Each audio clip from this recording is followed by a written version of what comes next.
Everybody please be quiet and take your seats. This is your last call for boarding. And we are up against the clock. We are up against the clock because at 6 o'clock there'll be noise and fun and frivolities going on over there, so nobody will be able to hear anybody. So we're moving into the final part of the day. Thank you all for your contributions so far. In about 10 minutes' time, we will be joined, sadly not in person, but by the magic of Zoom that we're all very used to, by Kwasi Kwarteng, who is the business secretary. He's very keen to take questions, very happy to take questions. So if you've got any questions, please have them ready in your head, because I will come to you as soon as he's finished speaking. So what we're going to do now, apart from the fact that I have moved from right to left, which is not a political statement, but it actually is so that you can actually see my face on the camera, apparently.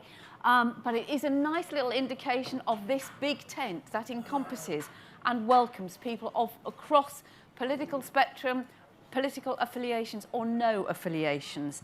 And we're now going to have a bit of feedback from the moderators from this afternoon's breakout sessions. And just to tell you that all the ideas that have been talked about and explored today and tomorrow are being captured by Radix, who will be publishing a paper that will be then sent to policymakers, decision makers, politicians. I was going to say influencers, and in the old days that didn't mean somebody with fake parts and long nails and big eyelashes, so I won't say that. You know what I mean. Anyway, let me call first of all the moderator for the Green Growth breakout session, Stephen Kinnock. You can go wherever you like. You can go in the middle. Right. So I've got 2 minutes to try to summarise the unsummarisable, if that's a word, because it was an incredibly rich conversation with a number of themes that came through, difficult to capture it all. We started off by talking about the need for a compelling narrative to really get the world on board with the need to shift to decarbonisation. It should recognise the complexity, has to be inclusive, needs real leadership, but must above all underline the urgency of the situation in which we find ourselves. And we picked up on that theme of urgency time and time again. Why do we not seem to be able to get this message across about how quickly we have to move? 2050 is way too far off. This needs to be happening right now. So one of the answers to that question was that people are finding it difficult to recognise the urgency of the issue because they know they are the problem, and it's difficult to convince people to change when it's that human activity is the cause of the problem that we're dealing with. But there are ways of getting around that by picking the low-hanging fruit, the things that we already know we have, such as heat pumps, but then trialling the things that we are ready, shovel-ready, such as issues such as green steel, which means a huge amount to me. I have a very large steel works in my constituency. And then let's get that sandbox out and really innovate around some of the new stuff. Let's make it exciting to people. Then there's an opportunity around a regulatory push. So government needs to change regulations, for example, housing regs, to ensure that you incentivize the building and retrofitting of houses that are greener. That's got to be a big role for government. Bit of a problem with the pandemic is there's this narrative getting hold, which is let's recover from COVID first before we start dealing with the green challenge. It's really dangerous. If that narrative takes hold, it's going to lead to even more paralysis. So it's going to be up to politicians and business leaders to make sure that doesn't happen. A big shout for devolution. This can't be a top-down process. Those who are closest to the decisions that need to be made are the best people to have the resources to do it, but it really feels like the devolution settlement in this country is broken at the moment. A big cry out from SMEs. There are a number of SME owners in the room who are really worried about the lack of SME financing and how are we going to solve that problem, perhaps by moving towards a more German model with the Landesbank and really integrated into regional finance. So to sum up, I think it was there was a kind of a bit of two competing narratives in the room. One was around we do need to talk about the cost of doing nothing and the downside of doing nothing. Others in the room said, let's focus relentlessly actually on the opportunity and the positives. So I think we probably, as it's the big tent and obviously going to take a more centrist approach on this, I think we need to do both. We do need to talk about the costs, but we must also really emphasise the opportunities that are out there for a better and greener future. Thank you very much. Okay, moving it on. Healthy growth. George Freeman. Follow that. 2 minutes. And 2 minutes. So we we decided at the beginning we weren't going to have the same old conversation about the same old NHS. We would ask, if you were starting a national health service today, what would you want it to do and what would you want it to look like? Several people reminded us that actually if you go back to Beveridge and those early papers, they were about not making people passive recipients of health done to them by a bureaucracy, but actually liberating people from the tyranny of poverty and the tyranny of powerlessness. So health as something that all 21st century citizens should be able to take more power over shaping their own health destiny, active health citizenship. Then we looked at the notion of life cycle, that if you look, whether it's top-down treasury level, at how much we spend during the life cycle, we spend a bit when people are being born, then hopefully you don't spend too much, and then you start to spend more on them as we get all those diseases that go with diabetes and aging and bad diets and bad lifestyle and bad knees and bad joints. And then when you finally come to die, we pump you full of drugs in hospitals. And wouldn't it be better if we spent a bit of the money we're spending on the things we currently spend it on prevention and on place and on people and helping them to avoid the much more expensive long-term diseases? Ultimately, we concluded that our system at the moment is pretty seriously dysfunctional. It is spending vast amounts of money on traditional vertical silos of provision, not the convenience and the empowerment of citizens who experience health in the places in which they live, rather than wait to be treated for disease in the places that the system finds convenient. So then we thought, well, this is really all about incentives. How do we incentivize people, and how do we create a network of incentives so that people choose to eat healthier, choose to live healthier, choose to do the healthy things, make the healthy choices? And we were very struck that actually at the moment the system is quite heavily geared, although nobody's declared the policy. We're building houses that have 3-car commuting. We're building a model of growth that's based on people sitting in traffic jams. We incentivize retailers of food to make money selling cheap and unhealthy food. These are all things that we allow. So if we want to prioritize health, then we need to change those incentives.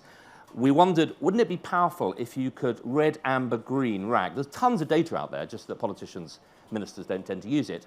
Having been a minister, I discovered that actually what really motivates you is when your civil servant says, Minister, bad news, we've just come bottom of the league table of whatever it might be. Healthy departments in Whitehall, for example. So what about red, amber, green rating on obesity or on life chances or on healthy living by constituency, by council area, by county?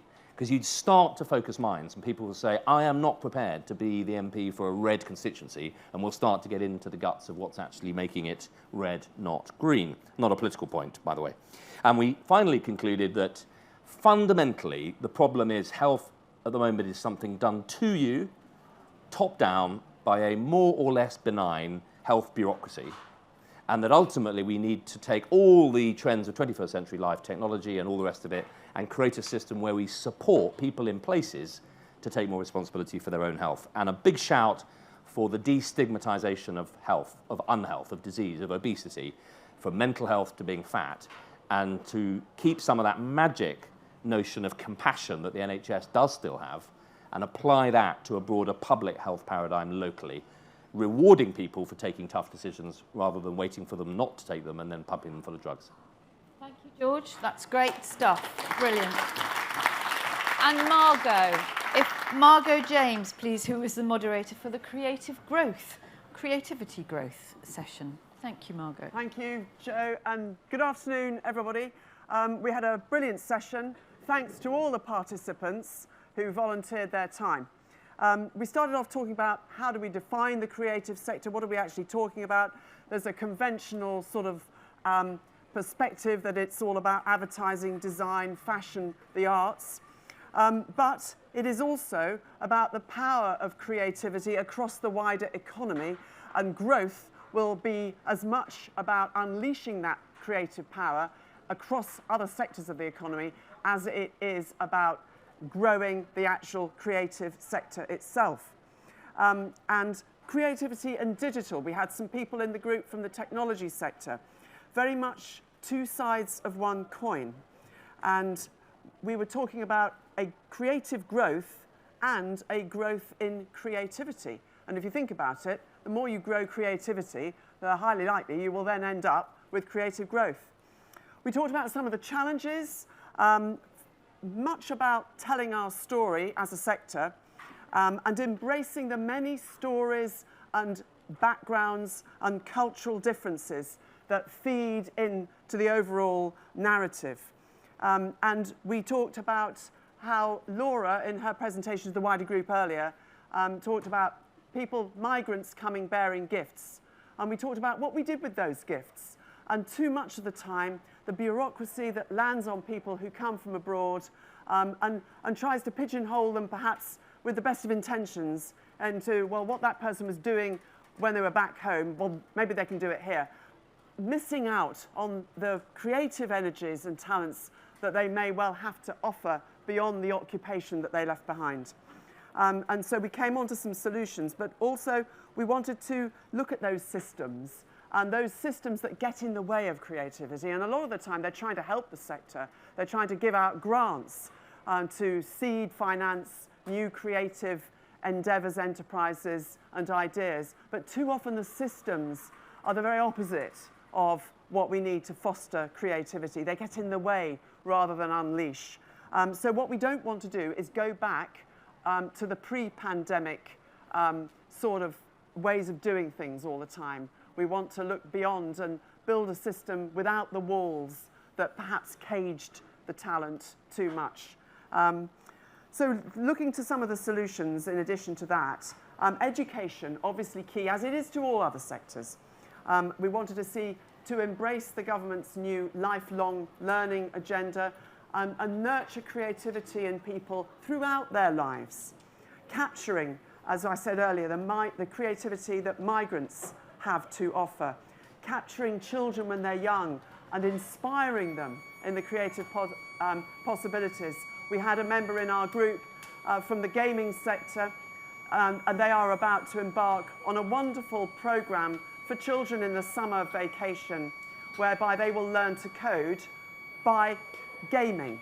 So obviously it's going to inspire a lot of young people who are already into gaming to see what skills they can learn from their hobby. And we thought that was a fantastic thing. And obviously in Coventry and Warwickshire, we are home here to more gaming companies outside London than any other part of the country. So that's a fantastic opportunity for the creative industry locally. We wanted to see more support for freelance talent. We wanted to see creative companies improving their marketing, their selling ability, their ability to evaluate what they did so that they would have a wider impact on the rest of the economy. And as an industry, we wanted to see greater communication of its social, cultural and economic value. The industry is growing, before the pandemic anyway, at 2.5 times the rate of the average economy. I was inspired by one quote from one of our members: in an automated world, human creativity will be at the top of the food chain. With great exports, soft power. It does so much for this country. And I'll just end by saying a thank you to George Freeman, who established the Big Tent Festival, which I think is a great bout of creativity in the world of politics. So thank you, George, for bringing us all together. Thank you, Margot. And finally, Global Connectivity Moderator, Eleanor Hervey. We were very lucky to have Vaccines Minister Nadhim Zahawi anchor our conversation really in the example of the UK's role in the COVID vaccines and the role of the Vaccine Task Force, and celebrating excellence in UK life sciences and global health research, both in terms of the vaccine development and supply, but also discussing our role in terms of vaccine diplomacy and vaccine equity, and what were some of the lessons that we could learn here in terms of how the UK has really leaned into setting up the infrastructure of COVAX. And then we discussed the challenges and how we then support in terms of health system strengthening to ensure that vaccines now get into arms and the role of community health workers and others in low middle income countries. We talked about the dividend of innovation and investment in science and innovation and research that's come about through tackling this global challenge, and the importance of public, private and university collaborations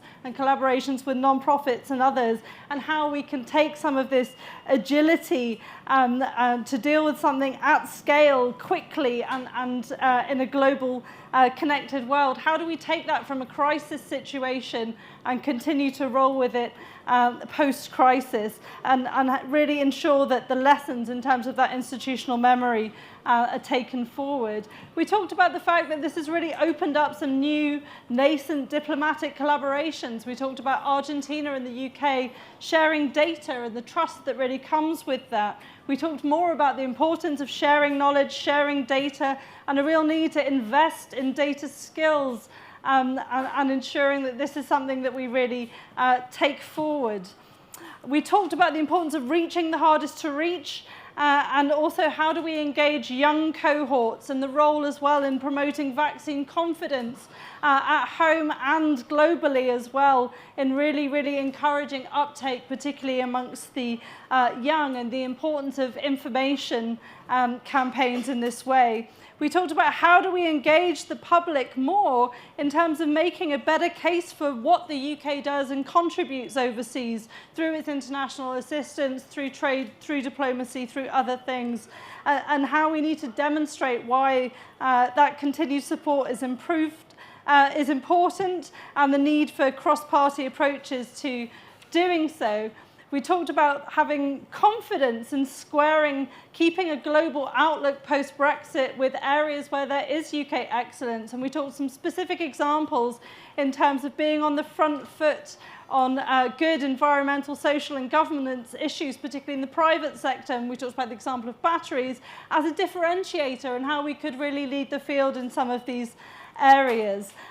We talked about the opportunities for growth and how small and medium enterprises, particularly in the region, are keen to lean into those opportunities, including in low middle income countries and emerging markets in Africa, and what was the role of government in really underwriting some of the risk and instilling some of the confidence for people to lean into those new shared growth opportunities.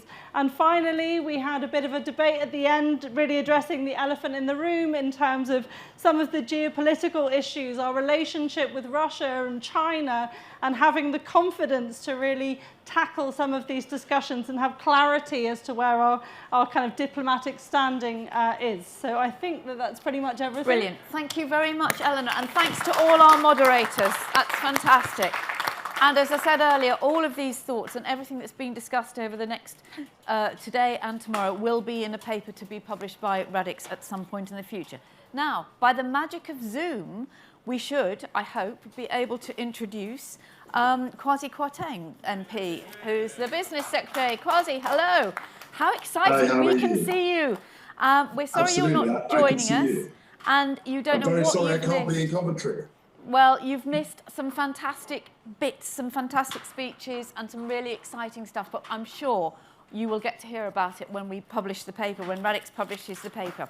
Anyway, it's a great pleasure to have you here. I know you're interested in taking questions from the audience in the short time that we've got. So if anyone's got questions, when Kwasi's finished, please put your hand up quickly. So let me hand over to you. Thank you.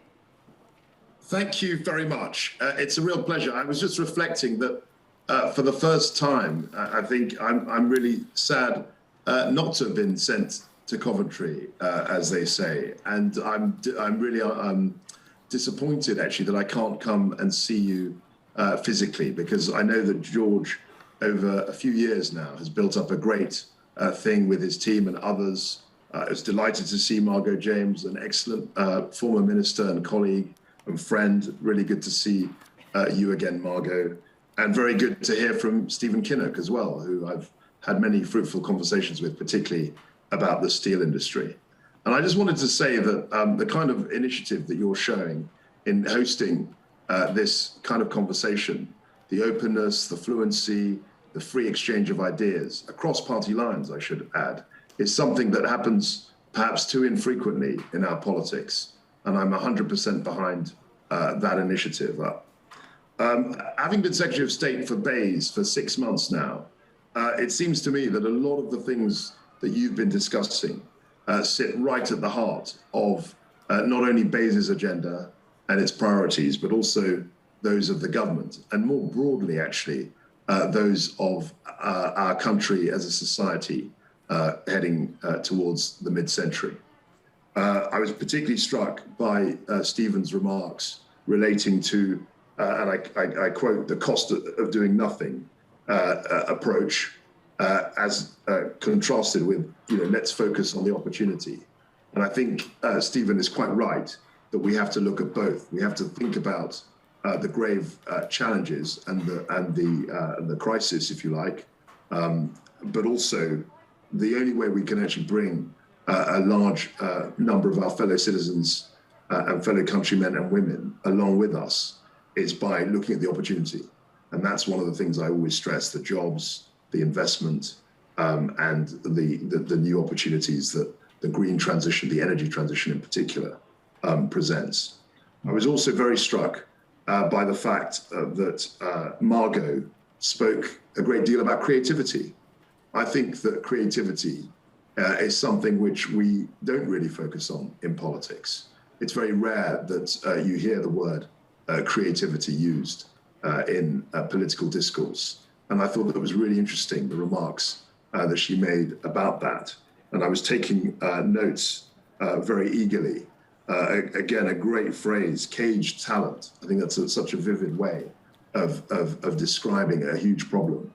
And that's one of the things that really drew me into politics, was the ability to try and create opportunity across society, across genders, across ethnic groups, across ages as well.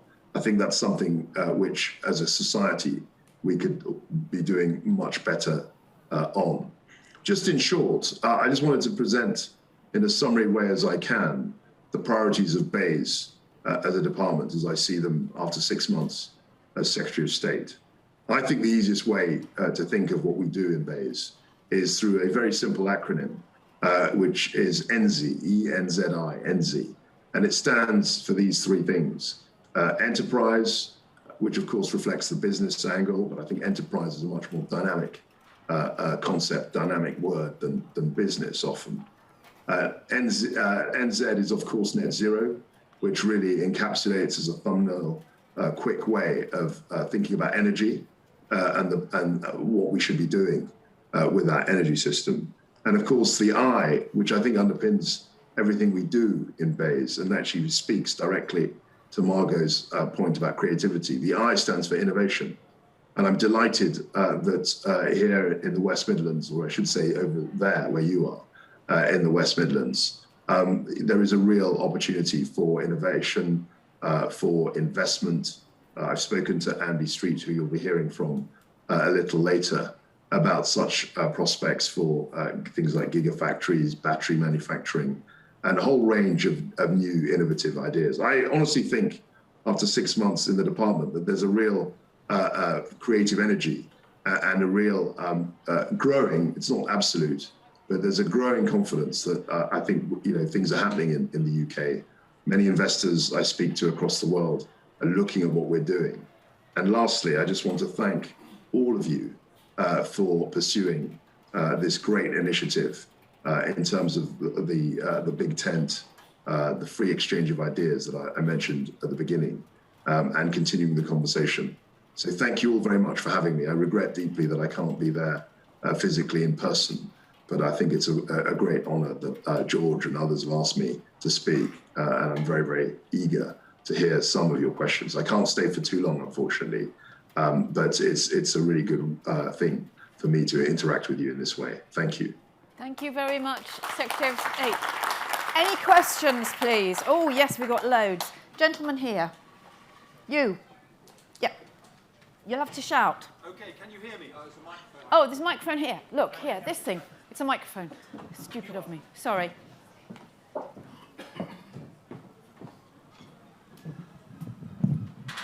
Thank you very much. My name's Ben Brabin, and I'm curious to know, you've mentioned ENZI, But you've also recently announced another four-letter acronym, ARIA, the Advanced Research and Invention Agency. And I'm curious to know, as you look ahead maybe 10 years, the longer time horizons for that kind of activity, what for you will constitute breakthrough success and how it complements the existing activities of UKRI and other initiatives as part of BEIS? So it's a great question, and I think ARIA was very much designed as to drive the kinds of things that Margot was referring to. It's less constrained than UKRI. The idea is that ARIA will be able to be more nimble, less bureaucratic. And in a way, the director of ARIA, he or she, will be able to point to ARIA's direction, untrammeled by government interference. We want to have a creative, responsive, nimble agency that can promote fundamental research, but also look at how that fundamental research could be applied in the real world. And I think that ARIA, its influence, I think, was from, or inspiration rather, was from DARPA in the US. And we want to create a kind of a nimbler, less bureaucratic, more agile instrument. Not to say that UKRI isn't excellent. It's one of the best bodies in the world for what it does. And it's very much focused on academic research. ARIA, I think, will be a little bit more free-flowing. It won't simply be a case that ARIA is an endpoint, an end destination for a good academic career. It'll be a little bit more flexible than that. Thank you very much indeed. And our next questioner, please. Good afternoon. My name is James Fellows. I'm the co-founder of the Bridge of Hope with a gentleman called George Freeman over there. We're a non-profit. And I'm interested to get your take on collaboration between the three sectors. Obviously, between government and business is starting to happen. But what about between government, business, and the third sector? And bringing all three sectors together to help us build back better. Thank you. Oh, hello, you'll never know the answer. We've lost the sound. I mean, certainly as constituency MPs, we deal with local government, we deal with business, but certainly in my constituency, and I'm sure the other MPs or people who have been MPs will attest to this, there is a huge plethora of voluntary organizations. And that's something which is a really a wonderful thing in our country. And I think that you're quite right to say that we probably haven't done enough to engage and harness the voluntary sector. I remember David Cameron had a phrase, the big society, and that sort of has somewhat dropped out of the discourse. But it's a good way of thinking about, it's a way of thinking about the problem as you've described it. Having said all of that, I think that we still have a long way to go in terms of engaging the private sector, because when I look at our R&D target, which is 2.4% of GDP by 2027, that's the amount we want to commit of our national wealth to R&D. The only way that I've seen the numbers, the only way we can get there plausibly is by attracting a lot more private investment and private capital into the R&D space. So you're quite right that the trilateral relationship needs to be worked on, but I would suggest that the bilateral relationship between business and government also needs to be worked on. Thank you very much. Our next question, please. Hi, my name is David Elms at the University of Warwick. I was in our green growth panel, and Stephen Kinnock's worried about green steel. Here, where I am, we're worried about trying to create a smart local energy system that helps what we're doing here in Coventry. What it says to me is that how we're going to achieve green growth depends a lot on where you are. So don't we, or possibly you, need to think about how we can devolve what we do about green growth to local authorities, local institutions, so that we can really get everybody galvanized about achieving green growth. Thank you very much. I think you're right to say that there's a lot more we could do locally. But there is, of course, a huge part to play in terms of national policy. You know, when I look at successes that we've had, for example, in the promotion of offshore wind technology, offshore wind turbines, that was through central government action. That was through a policy of essentially setting up auctions, incentivizing private investment. So I think you're right. I think you're quite right. There is a role for a more devolved approach, I think when I went to Norway just a few days ago, and I was struck by things like heat networks that they use very effectively there. And I think there's a role for local planning and local authorities to be thinking about heat networks and the rollout of things like heat pumps, because of course each location has different housing needs and a different housing profile. So there is definitely a role for local engagement. But I also think that there's also a huge part to play or to be played by national policy. So it's a balance, again, like so many things. But I totally take your point. Just in the interest of clarity, I can only take one more question. You've only got one more question. Don't worry, we're ahead of you. Don't worry. I've got one more question. Exactly. This is the last Excellent. question. Thank you. So. Great. Thank you. Thanks very much. My name's Camille Wallen from the Halo Trust, and my question is going to take us beyond the UK. So we're traditionally known for clearing landmines and addressing post-conflict recovery in over 25 countries worldwide. And I love the NZ acronym and the idea of that. Yet we see it lacking in a sort of cross-government strategy, and particularly in the development of a new aid strategy. And we think there should be really much more connection, for example, between BEIS and the FCDO, and that NZ model, that kind of the values and principles in that you articulate so well, should be carried through, not just in our domestic development, but also in our overseas development. How can you see us bridging that gap? I think it's a fair question, and it's a perennial one in terms of how the British government is organised. I mean, people like George and Margot, who've been ministers, will know that we have a tendency as ministers to be very focused on our departments, and of course across Whitehall we have about 20 departments, and getting them to work more cohesively has been an age-old problem. We're trying to do that. I think we're succeeding to an extent, but there's clearly a long way to go. Having said all of that, though, the FCDO produced the strategic review, the integrated review it's called. And in that, they set out very clearly how they want to work with BEIS, they want to work with DCMS, the Culture Department, Health Department, to try and affect better outcomes. So, as I would say summarily, I think we could do better, certainly, but we've identified this as a problem, and we're trying to work more closely together in our different departments. Secretary of State Kwasi Kwarteng, thank you very much for joining us. It's been a great pleasure. Thank you very much indeed. Thank you.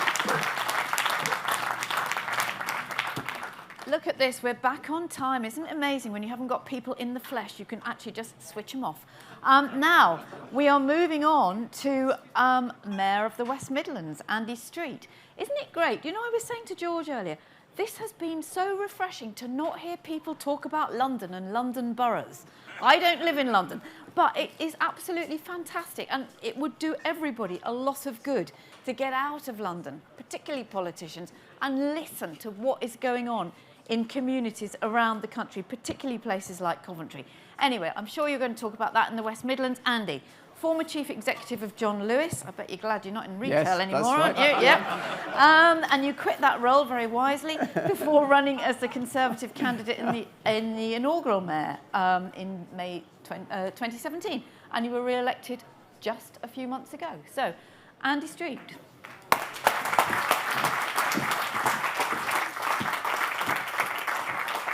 Thank you very much, Joe. I'm afraid it's true. The timing of leaving John Lewis is pretty perfect, so that was a bit of luck. OK, so great to be here. And I know everyone else has done it, but I just want to add my voice, first of all, to say to George, thank you for bringing the big tent to Coventry. It genuinely is a beautiful big tent. I didn't know what to expect. It's wonderful, and I can tell the conversation today has fitted the circumstances. Isn't it beautiful setting as well? The city looks beautiful, so thank you for coming here. He and I have been talking about this for 3 years, and he's made good on his promise, so I appreciate that. Now then, so I'm asked really to sort of pull it back to local. I understand you started with local entrepreneurs. We've been global in some of the conversations this afternoon, but I'm going to talk about levelling up in action, because all the things you have talked about have actually got to matter on the ground in a region which I'm sure Liam and others have said today has its opportunities, but it also decidedly has its challenges. So I'm going to try to pull it together. I am asked, though, just to respond a little bit to what Kwasi said, and all I'll say, to be slightly cheeky, I think he promised three things. He promised that there would be energy devolution, so thank you for that question. You'll see the relevance of that to what I'm going to say. He definitely promised that we'll release the creative potential, Margot, of our citizens here, and I think he promised that the ARIA would be based in the West Midlands as well when that conversation comes to pass. Or that's what I heard. OK, let's have a little look. So I'm going to tell you a little bit about our story. We're going to talk about our plan for jobs, because levelling up, people say, what's it got to mean? It's got to mean jobs and opportunities. And then I'm going to try to connect it to the question that we heard about devolution and how that really becomes practical. So a few slides, we'll go through them pretty quickly, but it will tell our story. The West Midlands was once the workshop of the world. This is the Dudley coalfields 250 years ago. We are responsible for pollution, so we have a moral responsibility. And of course, this region became the industrial heartland of the world. Our manufacturing was second to none, whether it be in Longbridge or, of course, the Massey Ferguson tractor factory in Coventry, a brand that went around the world. But this place faced deindustrialisation arguably before anywhere else. And, of course, you see on the graph here just the impact of employment. It's a Birmingham number. My apologies to the Coventrians in the room, but comparing Birmingham's employment performance with the rest of the UK. So for 4 decades, the relative underperformance went on. And the thing actually that drove me to begin to think about leaving John Lewis was this in The Economist in 2012. Second city, second class. It could have been written about many places, but it was written about Birmingham. I remember pleading with the editor not to print this, but they went ahead and they thought they had the detail to say this. For a Brummie through and through, it was really tough. But we fought back and we began to see us turning it around. And this is from a paper, of course, I believe everything it says in this paper, The Guardian, and it showed that over the years, 4 years actually this is, since 2012, we began to lead. And if we did this up to 2020, you'd have seen the West Midlands had the fastest growth of any region outside London through that decade. So we went from the naughty child to perhaps, at least in headline growth, but there were all sorts of issues around inclusivity behind this number, actually a good performance. And there are the employment stats pre-pandemic. So you see a flat line and then coming forward. But the brutal truth is that this region has actually been knocked backwards faster than any other region by the pandemic. It was predicted by The Economist. This was actually taken from last summer to be an expectation. And the images of empty stations, empty high streets, whatever, manufacturing, particularly in the first lockdown, pushed back, particularly difficult for us. And the human cost in this region, 83,000 more people claiming benefits than before the pandemic. And there are stories all behind that, often families, so we know the challenge is stark. But the good news is we are beginning to see some green shoots. Now, please, I know there's some in the room say the people who've lost their jobs are not all going to work in Goldman Sachs. I know that. But let's be clear. This region has, through the pandemic, done really well on inward investment. Neil Rami, who heads up our growth company, is at the back there. So one of the ways through this is, of course, this whole question of foreign investment into our cities and regions. And Goldman Sachs' decision to invest in a Birmingham office is obviously the sort of gold standard of that. Perhaps more general in its appeal, tech startups. That's also been a real strength of the pandemic. In the pandemic year, tech startups up 40% across the West Midlands. As Margot's already pulled out, the leading sector is actually the creative sector in those startups. And we're just beginning to see that claimant graph turning down. I mean, it's stark, that, isn't it, of how it has turned. It was actually moving up before. There was a big impact of the pre-Brexit nerves in this region, the region most dependent on manufacturing. There was a Brexit effect, but the graph is very stark, and then it begins to turn. So the question really is, how are we going to build on that and deliver levelling up for our citizens? Call it my plan for jobs. It's not really. It's a regional plan for jobs, but it pulls out some of the themes that you have been talking about. And the first one, of course, is the target, 100,000 jobs. And let's have a look at some of those themes. We've had some big wins. We're in one of them, the City of Culture. What a brilliant opportunity to sell this city around the world, to actually use the focus on creativity to train people up, which is exactly what we're doing, and very exciting that we're finally able to come together. So a big opportunity there. Arguably the biggest opportunity, though, is the Commonwealth Games to Birmingham next year. The image is of the launch of the volunteering. There are now over 45,000 people who have volunteered to be a volunteer for the Commonwealth Games. What a wonderful opportunity. And we're determined, by the way, they're not all mature ladies from Harpenden, but they're actually Brummies and Coventrians and Wolfrunians. I don't know if you're from Harpenden. If you are, Joe, my apologies. But anyway, we want genuinely to be able to promote the image and the reputation of the city and the region around the world. And I'm pleased to say the government is backing us with a new business and tourism programme, particularly focused on West Midlands business, that we will launch in a couple of weeks' time on the back of that. We'll take the story of the West Midlands to Dubai and all for World Expo and all around the world. The other big win, of course, that we've secured that we've got to make the most of is, of course, HS2. All the economists say the West Midlands will be the biggest beneficiary. This is the terminal station in the middle of Birmingham, now got planning permission, contractor now on site, and there will be 1,000 jobs just in the building of that station. But it's really the catalytic effect of how HS2 will bring investment on the back of it. And an interesting example of that, and this is a sector we have done really very badly with, is the decision of the BBC to sign a new partnership with the West Midlands and to begin to reinvest in this region after, frankly, a period of under-investing here. And then the second station in the West Midlands is in Solihull. This is perhaps not the image of Solihull you would naturally think of, but this is what we are proposing to build around the station there. And the good news is a combination of government money and combined authority money just assembled 95 million to start the enabling works, not for the station itself, but for the infrastructure that will be needed for what we're calling Arden Cross there. That site alone, we're talking of about 5,000 jobs in that one site there. The next sector that we've got to get going is, or the theme, is doubling down on what was already going well. Perhaps an exaggeration, but the sector that was growing fastest for us pre-pandemic was actually the construction sector. And this shows the number of homes built over the last few years in the West Midlands. A very simple point. If you want to ignite your economy, jobs in the construction sector is probably one of the most immediate pieces. But, of course, it's got to be, to the theme that Stephen was talking about, the right type of homes. Our focus is on brownfield sites, such as the one on the right, a huge, derelict for 30 years, old sewage works in Sandwell, the one on the left, the canal side in Wolverhampton. Sure, lots of you have got on the train into Wolverhampton. It doesn't look like that at the moment. That is what it will look like. That one will definitely happen. And then perhaps the most polluted place in the West Midlands is what we call Phoenix 10 in Walsall, an old copper works, and copper is very polluting, bringing that back to life indeed. So that's got to be good growth because it's dealing with the old signs of poisoning of the land, basically.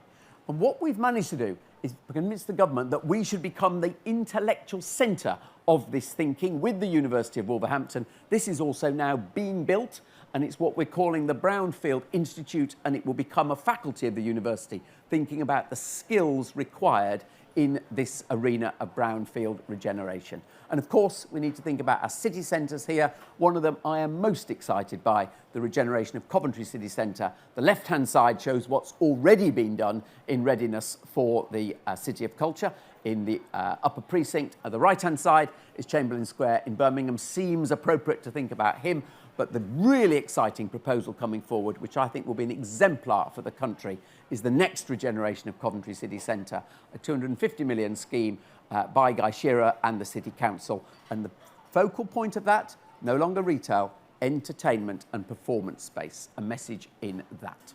The second area we need to double down on is the right form of transport investment. Clearly it connects communities, but it also creates the jobs in the doing. And those signs there just show what we were achieving in terms of public transport usage across our modes. But more importantly, we're getting on and now building out the network, whether it be for our tram, for our station. Every levelling up story has to have a station. MPs always say that. We've got on and done it in Wolverhampton and Coventry. You might have seen it. And interestingly, piloting very light rail with Margot and a team at the Warwick Manufacturing Group. That is the prototype of the pod that we'll be bringing to the streets of Coventry. The test site is in Dudley, and it's a new technology, hopefully made in the West Midlands. And of course, thinking about the green active travel also is part of those plans. But a lot of that is about public sector investment. The real message about levelling up, in my mind, is about the private sector investment coming in. And so we have to play to our distinctive strengths. And obviously the biggest strength in this city, and pre-pandemic, this LEP area was growing faster than any other, is around the advanced manufacturing. The London taxis, they're electric now, they're made in Coventry. Of course we know of JLR, and of course Kwasi's coming back in just a few weeks to open up the new battery industrialisation centre, putting this city at the heart of thinking about this new industry here. And the next stage, of course, and we will come back to it, is the Gigafactory. The biggest employer, though, in the West Midlands is not manufacturing. It is actually professional services. And all these brands are a critical part of our future there indeed. The next really special area for us is tech and digital. Everybody has their own angle on it. Our particular angle is this leading role in 5G technology. We won the competition to be the national exemplar there. This place is better connected than London for 5G connectivity. And at the RICO, just on the up on the edge of the city here, you have the first 5G labs, and we now have over 400 businesses working with us on applying 5G technology to their operations. The next sector, which is distinct for us, is the health sector. Now, the left-hand side is the image of the new Midland Metropolitan Hospital in Sandwell. So that's the public sector. And we've got to think about how we use the public sector to work much more with the private sector in this area. The right-hand side, the image is of the new Life Sciences campus in South Birmingham, deliberately with the QE Hospital, arguably the biggest and best hospital in the whole country, in my biased view, hand in glove there. So a real opportunity there. And then a sector that we haven't done as well as we should have done, and the idea of nurturing the areas we can do better. Of course, the left-hand side is here. The right-hand side is the famous Stephen Knight, the creator of Peaky Blinders, and we're celebrating the fact that we will be bringing a film studio or a series of film studios to central Birmingham.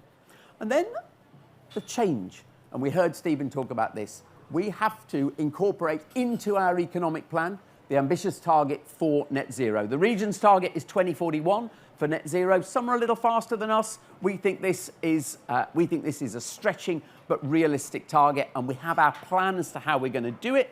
The emissions, simple pie chart there. It's basically a third between domestic, commercial, and indeed transport. And we have a responsibility in each of those to step forward. Most obvious, of course, is in transport. We have now £1 billion invested in green transport across the West Midlands, and this city won the competition to be the first all-electric bus city.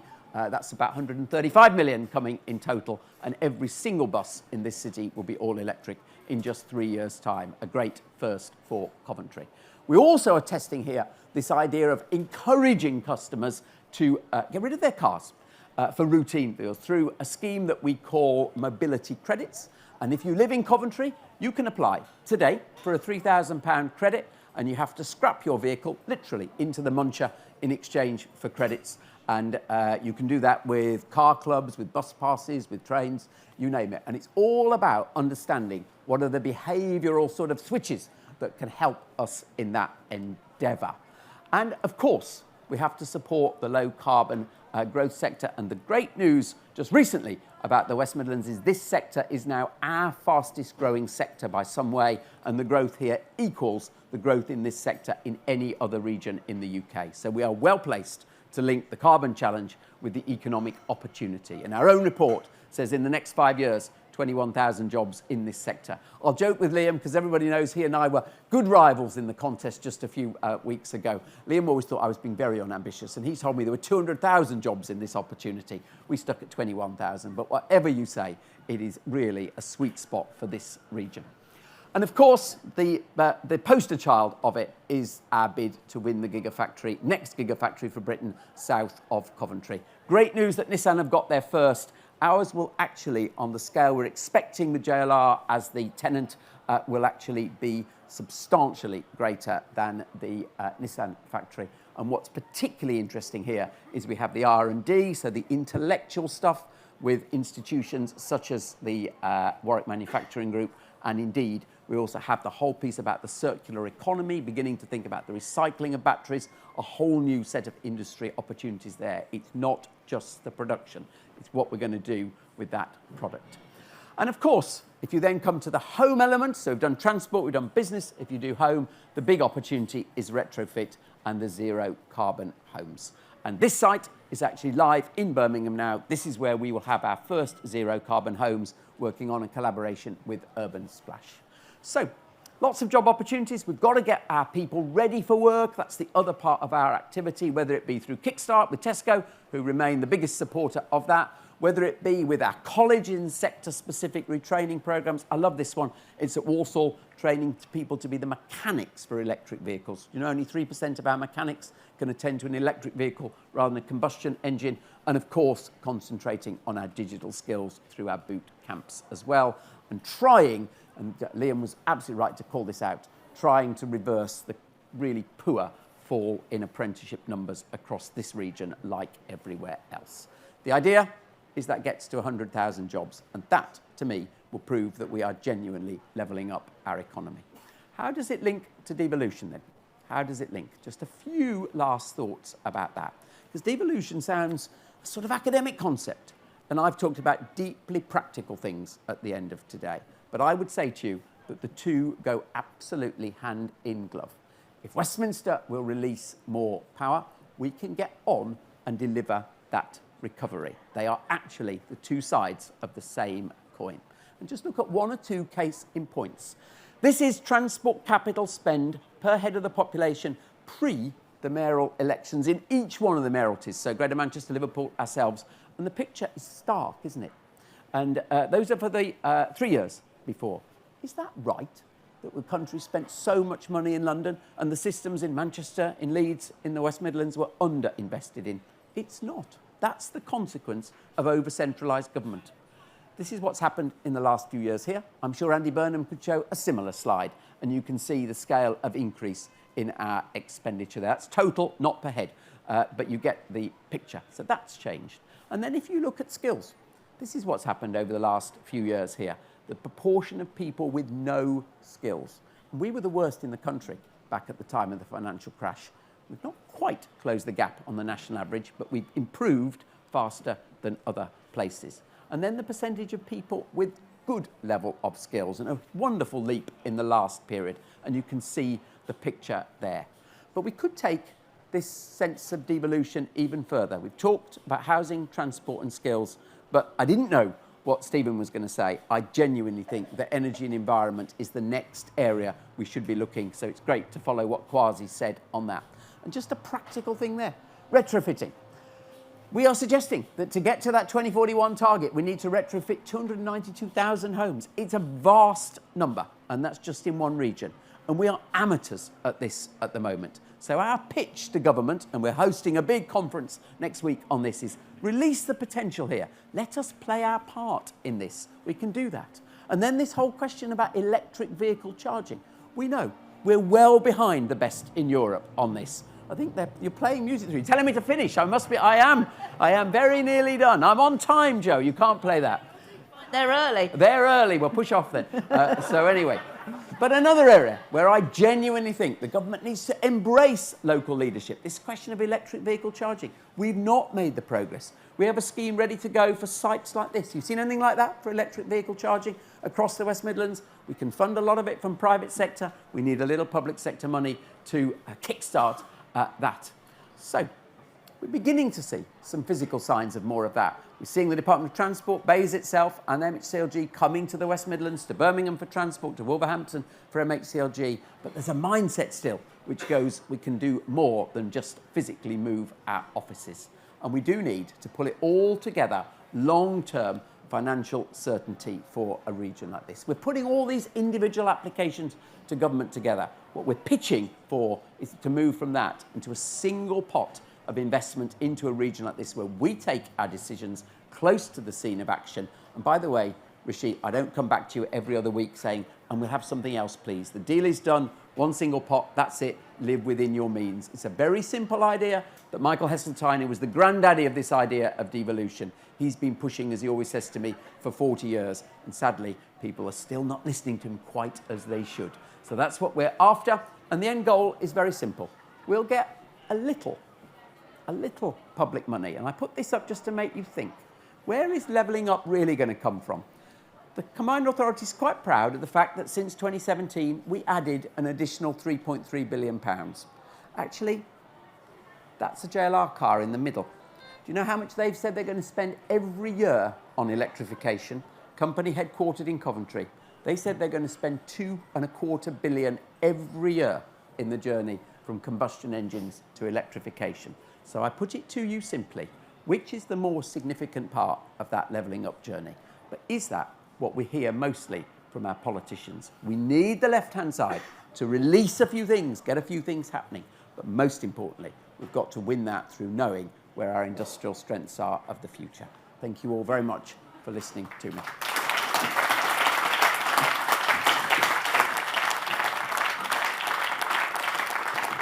Thank you very much, Andy Street, Mayor. I think actually you've encapsulated what I have got out of the whole day, which is a sense of real energy, inspiration, innovation, this sense of community spirit. We've heard words like compassion, community, creativity and culture. But I think what's really come about this is it's people just talking to each other. And I know we haven't been able to do it that easily, but actually while I was listening to Andy, I was also listening to that lovely sound of people sitting outside on a summer evening talking to each other in this fabulous city. So I think we've had a great day. I hope you've enjoyed it. I'm now going to ask Stephen Kinnock of Radix and George Freeman from the Big Tent to give their reflections on the day. Thank you all very much. Those of you that are joining us for dinner, please make your way at 6 o'clock sharp to the Metropolis, which is just over there. I am reliably informed. Okay. Anyway, Stephen, if you'd like to come first and give your thoughts. Right, thank you very much. I didn't know if I was going to come up with George. You it was can going to do be it sort together. of You Morecambe can do it and as a Wise. double act. Let's do a Morecambe Right, Wise. let's do a You Morecambe can do, Wise. go on. You be the funny the guy, campaign right? for Esther. You're the straight guy. I'm the funny Move guy, his right? glasses. Well, thank you very much, everyone. It's been an amazing afternoon. So much energy, so much creativity. I think it's difficult to really sum it up, but I think a good way to sum it up is to think a little bit about the questions that have been posed today and where that might tee us up for further discussions, with actually the caveat that it isn't just a talking shop, because so many of the ideas that we've heard today, I genuinely feel, with leaders such as yourselves in your professions, in your communities, whichever walk of life you're in, and indeed George and I as MPs, we're actually going to be able to take these ideas back into our day-to-day lives, think about what we've heard today, and actually I really hope translate some of this into action. So it really is a conversation that leads to action, but I think there are some really big questions that we have tackled and addressed today. Devolution's been a massive part of the conversation today, and that really is thanks to the brilliant idea that Big Tent and others have had of getting us out of the London bubble and really connecting with Coventry, and we've had a real sense of the identity of this place and the heart of this place, and it's been a real privilege to be part of that. So you see the practical effects of devolution happening in practice, but a real call for more. There's no doubt at all, there's been unanimity in the room on that, I think, that devolution is something that is here to stay. It doesn't feel right now like the system is working as well as it should be. I don't think that means putting lots of straitjacket type rules and structures in place. It means a culture change. It means a mindset change. It means Whitehall understanding the opportunity and being ready to take some risks because those risks will deliver major rewards. Healthy growth, green growth, how do we ensure that we don't just let the kind of natural panic, I think, that has been induced by the pandemic lead to a kind of paralysis around some of those really big strategic questions that we have to address. So I think that's a big challenge. I'm not sure we quite bottomed that out today, but it's definitely up there as a big risk that we have to tackle. Creating good jobs, jobs that give dignity and meaning and purpose to people's lives. I think that's a huge challenge. It's connected to so many of the issues that we discussed today, but I think this issue around what the jobs of the future are going to look like, and a just transition to that future, to make sure that the massive changes that we're looking at, driven by the pandemic, driven by the need to tackle climate change, that it isn't the working people of this country that end up getting the worst end of that deal. We've got to make sure that this is something that happens that is inclusive and brings people with us. How do we as a country stand on our own 2 feet whilst also being open to international cooperation and making sure that we strengthen that cooperation, and to some extent, I think, rebuild some of the bridges which frankly have been burned somewhat over the last 4 or 5 years.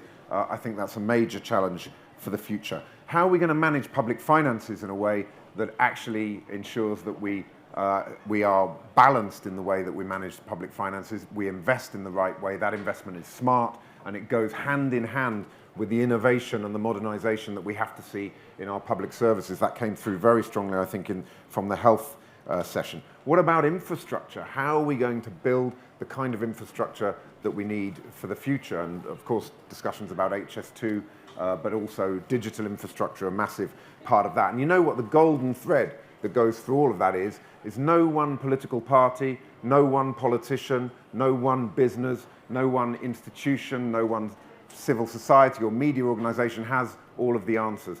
The only way we're going to get to those answers is by collaborating.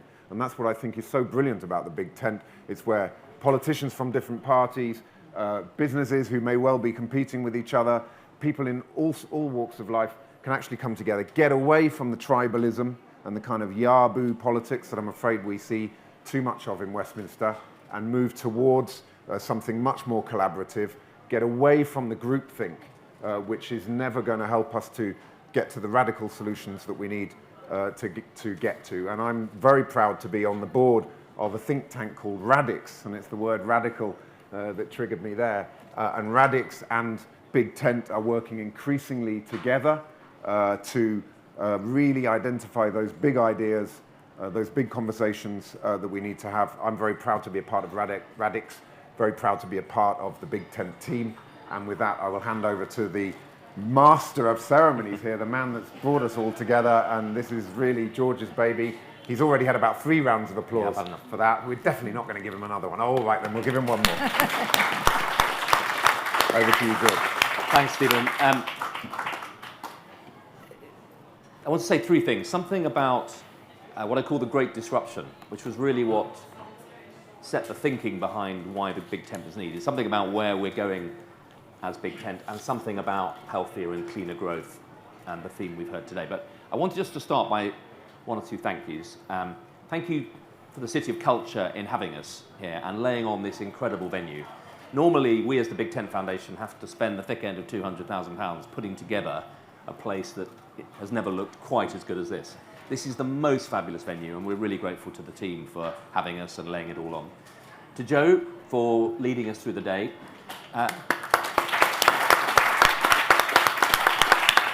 Crucially, to all of our speakers, Stephen, to you and to all of our speakers, I won't try and list them all, but I hope you have, as I have, genuinely been moved, been made to laugh, been made to pause, been made to think, and been struck by how much we actually have in common. You've heard some of the best Labour politicians, some of the best Liberal politicians. I hope you've heard some good Conservative politicians. And you've heard people who don't belong to any political party but care. And to me, great politics is, I'm going to use a rugby metaphor.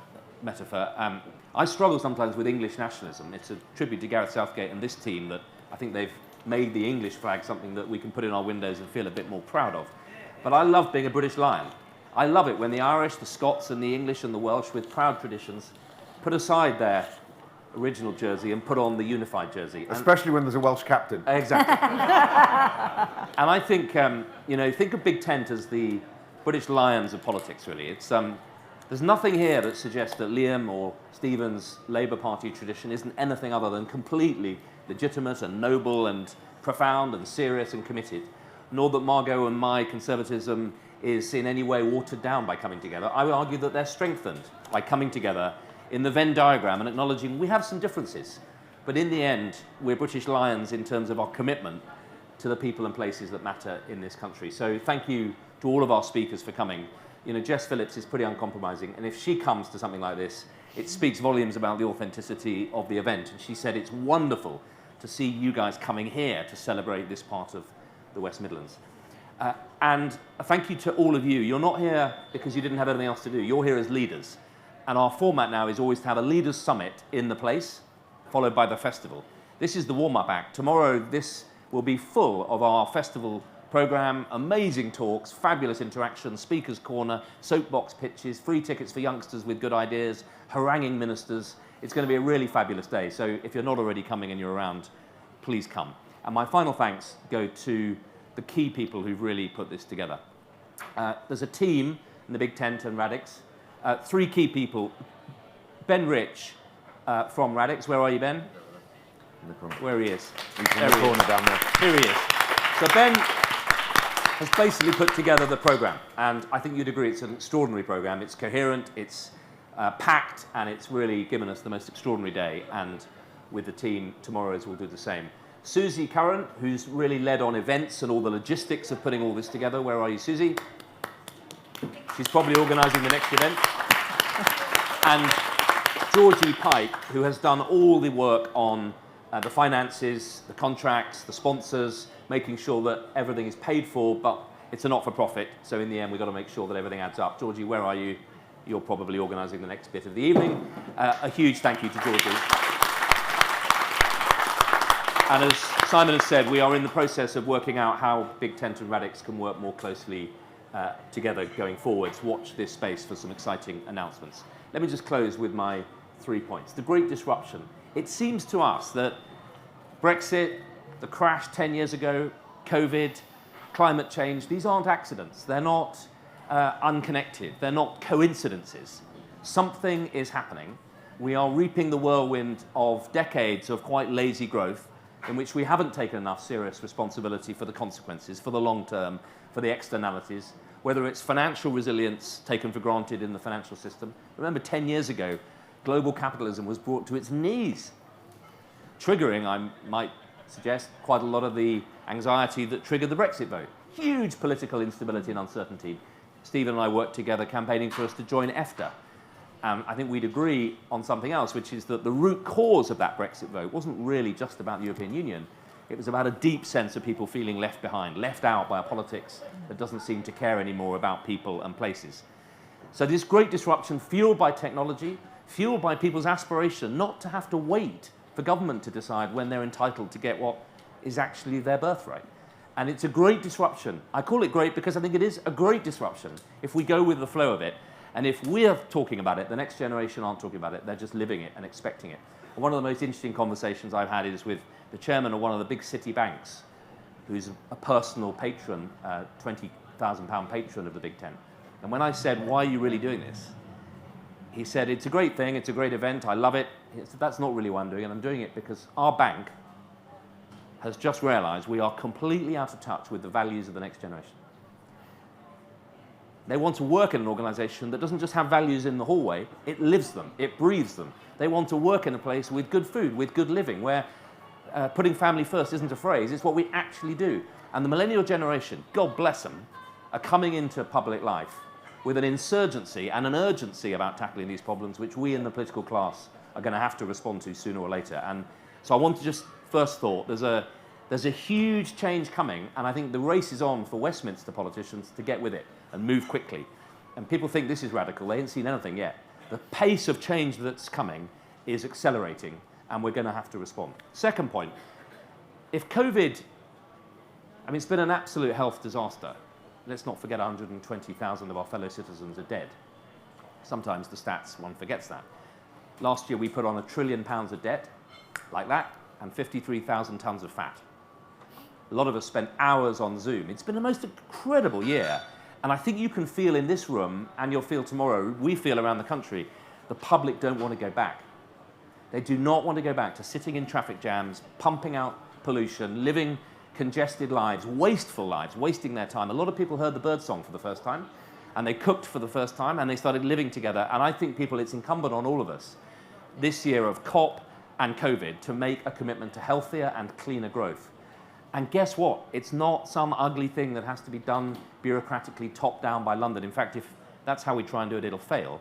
If we get it right, it'll mean families having more time together, people having healthier lives, walking a bit to work, cycling. It'll mean mayors like Andy doing what he's doing, making this city, which was the car city, par excellence, the public transport, active travel, cycling and walking city for the next generation. That is incredibly exciting if we get it right. And my dream is that healthier and cleaner growth go together. Having been Minister for Life Science and then Transport, I was very struck. Decarbonising transport and life science, 80% the same thing. It's about getting people to live healthier lives. And my last point is Big Tent. What are we really here for? What are we about? And when we started, one or two people, it still bugs me actually, the FT called it Tory Glasgow. Well, if anyone thinks they've been to Tory Glasgow today, please put your hand up. I just defy anyone to think this is anything other than Tory Glasgow. It so isn't. I'll tell you what it is. It's put together by a group of people who are really passionate about radical change, radical reform, about people and place. That, yes, there's a role for Westminster and politics, who wants to live in a dictatorship or an anarchy. But in the end, people and places will do things for themselves, far more than they'll ever do for any government. And that ultimately it's about us helping the people and places that have been left behind, to give them voice, to come out to them, to allow them to speak. Wasn't it incredible earlier, hearing all those amazing young entrepreneurs from this city telling us what their dreams are and why they're here and what they're about, and hearing Liam talk about this city's history as a non-conformist, insurgent, entrepreneurial centre of dynamic growth in the 18th century that's then had to reinvent itself again, and then Andy Street doing it again now, a city of change and regeneration. And there's something in that spirit that we've come here today to celebrate, and it's a spirit that the whole country needs to take. So the Big Tent, yes, we gather, we have leader summits, we have festivals to engage the public, but what we're really doing in the next 2 or 3 years is supporting and driving projects of change. Our thesis is that government can only do so much. So we're shortly, watch this space, we're going to be announcing the next 3-year plan. We're going to be raising money to do a whole series of projects. There'll be something for everyone. From the very lowest level, the annual Big Tent lecture, the Big Tent Social Enterprise Award, nurturing young social entrepreneurs who'd love to have a go and start something. They may not want to join the Labour Party or the Tory Party, but they want to make a difference. We need to help them. Someone needs to train them. Someone needs to mentor them and support them. We have a whole series of projects right up to hands-on regeneration. We're working on 2 regional rail development corporations at the moment where investors can put in serious money to regenerate railway lines and railway stations and create tangible growth opportunities in left-behind parts of the country. It's entrepreneurial politics coming out around the country to help people and places left behind. Thank you, Stephen and Radix, for coming together with us. Thank you all for being part of it. Please think of this as the beginning. And if you're not already a friend or a member, please click on the website and join us. This is all about us together making a real difference in the next 3 years. Those of us in politics have got to keep up. But I urge you all, please, to make it hard for us to keep up. Set the bar high and show what's really possible with dynamic change, heartbeat, committed to people in places. Thank you. Thank you, George. Thank you, Stephen. That's it for today. The music is about to start. I just leave you with a final thought, and it comes from the greatest unelected leader of this week, Gareth Southgate, who keeps saying, be brave, be kind, be ambitious. What has come out to me really strongly today on the things that have worked, of all of those things, is kindness. And that's what we've learnt from COVID. That's what we need to keep if we are to make better societies. Keep talking, keep listening, have fun.